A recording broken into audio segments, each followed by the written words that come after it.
Minnesota Fighting Vikings quarterback Kirk Couins, JEROME, Ezekiel Cousins obviously gets a lot of stick from the national media jabroni haircuts, the casual fans around the league, as well as, I don't know, still part of Vikings fandom, yes. But Kirk can sometimes be the Tim Pot Pizza Ranch dictator. He can sometimes be the Kirk Locker, yes. But remember, Justin Jefferson, first 3 years in the league, setting all of those records and putting up monster numbers, leading the league in yards and receptions last year, flirting with the Triple Crown, offensive player of the year. Should have been offensive rookie year in 2020, except for Justin Herbert. Saw that. As well as finals for MVP. He wasn't throwing the ball to himself. So someone had to deliver him the football, and Kirk Cousins has been that guy. And last year he had a career season. And even though he is getting up there in age, going to be 35 in August, and yes, the Vikings should be looking for the next guy. I mean, Kirk's playing some pretty damn fine football right now, and the stats bear it out. Like, beyond all the metrics, beyond all the analytics and all that stuff, but the actual fantasy football stats, really getting into things. So Chris Wecht, Fantasy Football, does some fantastic work.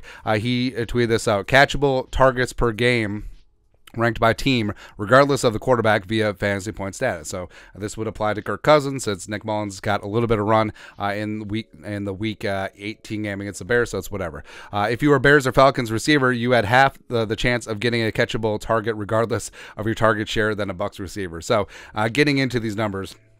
So up near the top, top three, third overall, you do have Kirk Cousins and, well, Nick Mullins, but 30.9 catchable targets per game, which is pretty damn good, because offenses generally average between 30 and 40 passing attempts per game, depending on game script and flow. So, I mean, that's pretty damn good. That's a pretty damn high percentage of catchable targets, as opposed to the ball just being airmailed. And now, catchable doesn't necessarily mean the perfect spot, right? So leading a receiver on a horizontal route, able to turn that thing up and get some yards after catch, or is it behind the receiver so that the trailing defender tackles the receiver right at the catch point? Who knows?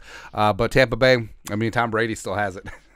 Tom Brady still has it. Where, I mean, how the hell did they have that many catchable targets and Mike Evans and Godwin, and they were still very poopy offensively? How Byron Leftwich screwed that up? I don't know, man. Chargers, again, Justin Herbert, allegedly 32.2. Jumping Joe Burrow. And what's interesting is that the Cardinals, so you have a mix of Kyler and, God, who else was out there? Strevler. A bunch of random jabroni. Was it McCoy out there? Doesn't matter. Mahomes up there, as you would expect. Trevor Lawrence in Jacksonville. Indianapolis. Ooh. The leftovers of Matt Ryan, sure. Josh Allen, Geno's up there. Tua and Teddy and Skyler, sure. Jared Goff, and then you have Jalen Hurts, and then you have, the remnants of Aaron Rodgers.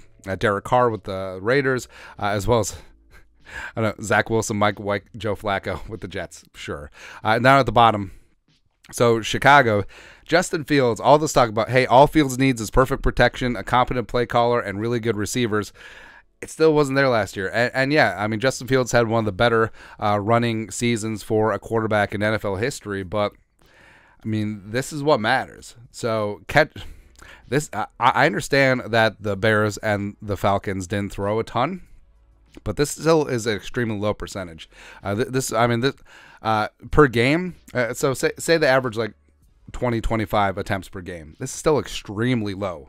Extremely so. And then it's who you expect. So Carolina, Tennessee, Baltimore, who didn't have Lamar for a handful of games, etc. So Kirk Cousins throws a very catchable football, which is extremely good for Jefferson and the passing game. Then Football Insights tweeted this out: catchable pass rate when leading receivers horizontally, vertically, and on static throws a season. So this does take into account beyond just being catchable, but leading them properly, so to allow them to make a play after the catch. So Cousins, 85% on horizontal, 67% on vertical, as well as 84% on static. And comparing this against some of the other notable quarterbacks on here, so 85%, I mean, that's Mahomes. I mean, that is Kirk on horizontal and vertical basically has the same number as Mahomes. So not only is it accurate, not only is it catchable, but also is properly leading the receiver.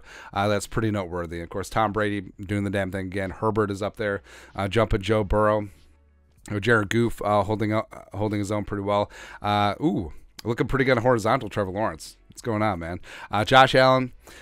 So Josh Allen excelled at static throwing, but leading horizontally which, his short and intermediate accuracy was a question coming in on Wyoming, whatever, but then 72% is pretty damn solid on vertical routes. Him and Diggs and Davis do have pretty good chemistry, although Gabe Davis did not catch that one football against the Vikings. Don't think I didn't forget that because of the outcome of the game. And then you compare that to Hurts. So Cousins does have a higher horizontal accuracy percentage in terms of leading the receivers than Hurts on horizontal routes. They have the same on vertical. And then Hurts does have the slight advantage in terms of static. So at the end of the day, does this mean a lot? Probably not. But again, put a little respect on Kirk Cousins' name. Like we said, it wasn't like he was a bum last year. He did lead 8 fourth quarter come from behind game-winning drives. He did lead the Vikings to 13 wins. He did lead them to a division title for the first time in team history, or in team history with him here. Seems like team history sometimes. And the loss of the wild card round, not necessarily on him, because I can't remember when Kirk Cousins gave up 31 points and 431 yards of offense to Daniel freaking Jones.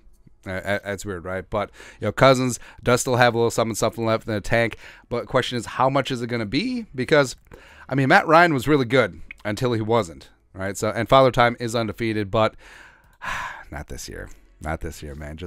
Can we just do it one time? Like Kirk Cousins wins a Jerome Barty, rides off into the sunset, and then we move on to, I don't know, Jaron Hall. Or we trade up for Quinn Ewers or something. I don't know. I don't care, but we'll figure it out. But just make this happen. Just make this happen, man. But your thoughts are thoughts. Kirk Cousins throws one of the most catchable balls in the NFL. Let us know your thoughts and our thoughts in the comment section below. Subscribe for daily Vikings takes. Want to support the work? Put a little something in the Venmo. But till next time, Skol, production value.